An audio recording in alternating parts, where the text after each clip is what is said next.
Oke, banyak yang bilang umur 20-an itu waktunya say yes ke banyak hal. Tapi kemarin pas aku diajak buat pergi ke perbatasan China, di ujung China, selama 9 hari sama 30 orang random dari berbagai negara. Dan aku Indonesia sendiri. Jujur aku agak mikir. Tapi pas denger semuanya dibiayain, tancap gas brother.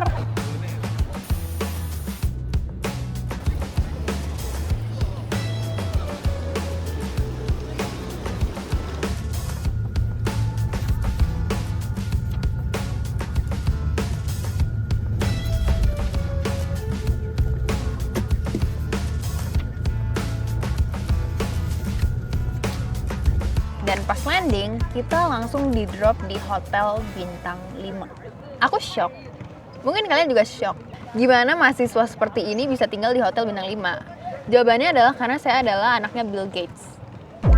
Karena sebenarnya trip ini tuh disponsorin sama sekolahku dan juga pemerintah Xinjiang.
Jadi dulu Xinjiang itu adalah salah satu kota terpenting di jalur sutra. Kalian tahu jalur sutra nggak? Kalau kalian nggak tahu jalur sutra, berarti kalian nggak menyimak pelajaran sejarah. Jalur ini tuh adalah jalur yang menghubungkan Cina, Eropa, Timur Tengah, sampai Afrika. Jalur ini tuh dipakai buat perdagangan. Jadi dulu tuh international trade lewat jalur ini guys. Dan Urumqi adalah salah satu kota penting dalam perdagangan jalur sutra. Kebayang nggak sih tempat ini tuh dulunya jadi titik utama ketemunya banyak hal dari berbagai tempat. Sekarang aja di Grand Bazaar ini masih kerasa banget suasana perdagangannya. Mau cari apa aja? Ada. Mau cari rempah-rempah? Ada. Nyari baju? Ada. Nyari makanan? Ada. Nyari onta? Nyari makanan Uighur, makanan halal. This is badam our... Okay, give me the badam one. You need badam? Yeah. Sampai barang-barang unik yang sebelumnya kalian gak pernah lihat. Gak cuman itu, yang menarik juga di kota Urumqi, di sini itu kuda bukan cuman sebuah transportasi. Buat orang lokal, kuda itu udah kayak simbol kebanggaan. Kalau dibandingin sama sekarang, seseorang itu bisa dianggap kaya kalau misalnya dia punya mobil. Nah, kalau dulu, orang kalau punya kuda yang besar, itu dianggapnya keren banget. Banyak banget prestasi orang Xinjiang tentang berkuda gitu, karena emang dari dulu mereka hidup berdampingan gitu sama kuda.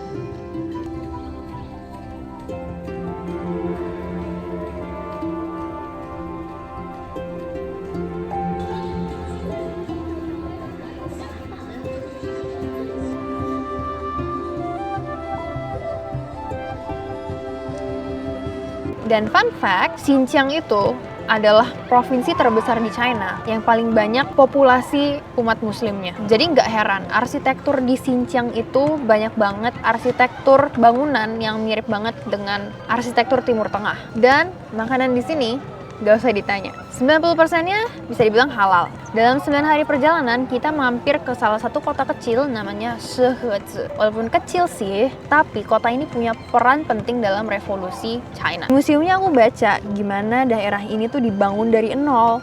sama veteran tentara yang dulunya ikut perang. Mereka kerja bareng, bangun kota ini, sampai kota ini jadi pusat pertanian dan pendidikan paling maju di Xinjiang. 滴水控制、绿色防治和精准调控等手段。 We're gonna study calligraphy right now.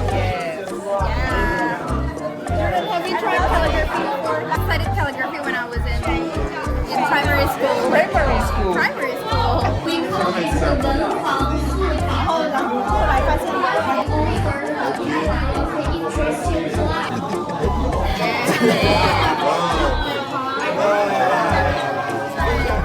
Then you have to put like a little bit of jungle. I know this. This is how difficult it is. Very light pressure.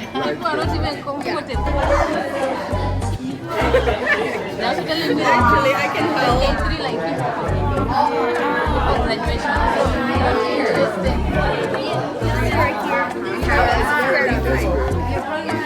Oh my god. Sejujurnya setelah banyak visit ke museum-museumnya, aku agak takut ke doktrin. Tapi makin lama aku mikir, mungkin ini bisa aja jadi inspirasi buat negara kita sendiri. Gimana semangat gotong royong dan visi yang berkepanjangan bisa bikin satu wilayah itu berkembang pesat.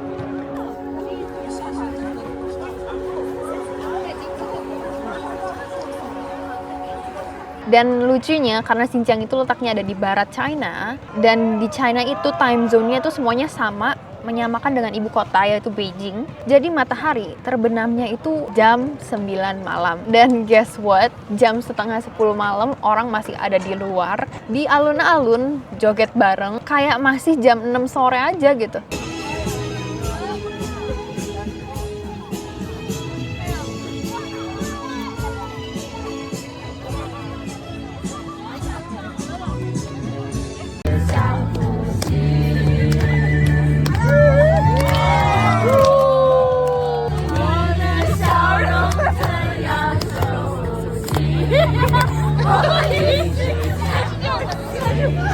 Salah satu pengalaman yang nggak akan terlupakan sih, joget bareng warga lokal di sana.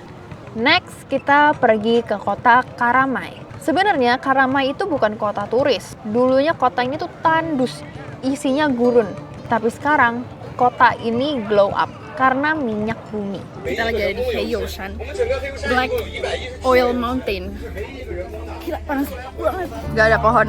Gak ada pohon, cuman landscape sama langit sama matahari. Ada bau-bau bensin sih, benar ada bau bensin. Kelihatan nggak sih ini kayak airnya meletup-meletup gitu?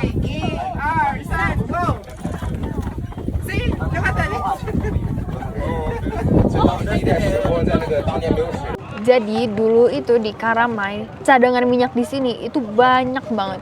Nah dari situ semuanya mulai berubah. Dulu yang cuma gurun, sekarang jadi pusat industri minyak paling penting di China. Yang bikin aku terkagum-kagum itu bukan cuma Karamai, tapi lebih gimana pemerintah China bisa mengelola sumber daya alam dengan cerdas. Mereka nggak cuma mikirin tentang uang, dan uang, tapi gimana cara mereka memanfaatkan sumber daya alam buat kesejahteraan masyarakat juga.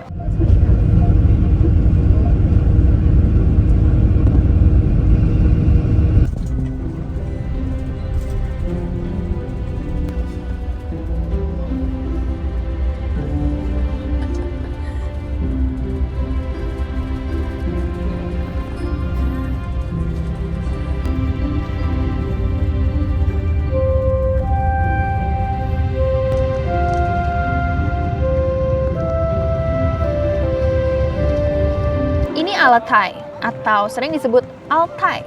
Altai ini letaknya ada di perbatasan 3 negara, Kazakhstan, Mongolia, dan juga Rusia. Altai itu bener-bener jadi gongnya di trip ini. Tempat tercantik yang pernah aku lihat. Langitnya biru, gunungnya bersalju, sungainya hijau, persis kayak wallpaper Windows. Rasanya tuh nggak pengen hari di sini tuh cepat berakhir. Gak mau terbangun dari mimpi yang indah ini guys. Kayaknya enak aja gitu bengong di sana melamun ngeliatin sapi sambil nikmatin pemandangan. Dan gak cuman pemandangannya yang luar biasa, tapi orang-orangnya ramah-ramah banget.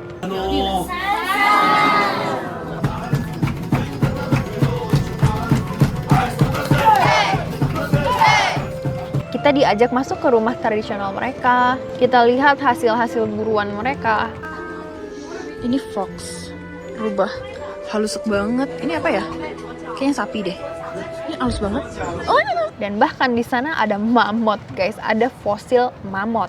Gak cuman itu, kita juga diajak makan bareng hasil buruan mereka. Kalian bayangin aku jauh-jauh pergi ke China, aku makan apa? Makan kambing guling.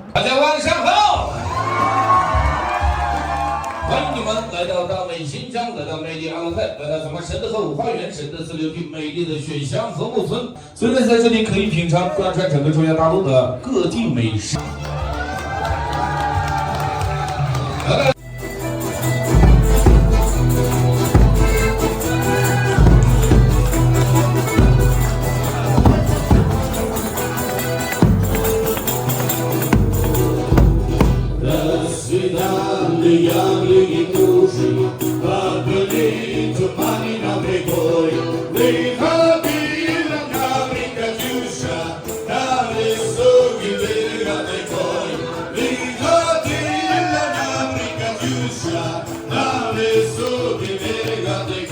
Habis makan, kita seru-seruan bareng, kita dance battle, bener-bener pengalaman yang luar biasa. Amazing, indah banget. Gak cuma pemandangannya, tapi juga society di sini harmonis banget. Padahal suku-suku di Xinjiang, di Altai ini beda-beda karena Xinjiang ini terletak di perbatasan 3 negara itu. Banyak banget budaya-budaya yang bercampur bersama. Tapi di sini budayanya bisa bercampur dan hidup berdampingan. Salut banget sama orang-orang di Xinjiang, gimana mereka bisa hidup berdampingan dengan harmonis, dengan damai.